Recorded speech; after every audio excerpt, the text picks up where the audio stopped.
রাজহাঁসের ডিম পেয়েছে, 4টা রাজহাঁসের ডিম।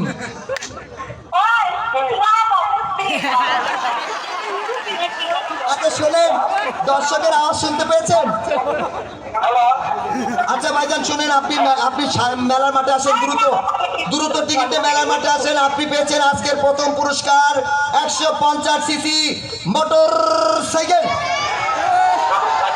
কি খুশি তো? উনি ভাবি মনে হয় পাগল হয়ে গেছে। দেখেন কি আপনারা খুশি তো? ধন্যবাদ। আজকে রাতে প্রথম পুরস্কারের মালিক আমাদের মাঝে অল্প কিছুক্ষণের মধ্যে আসবে। টিকিটটা আবার আপনারা লক্ষ্য রাখুন। প্রথম টিকিটের কালার হচ্ছে গোলাপি, সিরিজ খ, টিকিট নাম্বার 137727 137 727 137 727।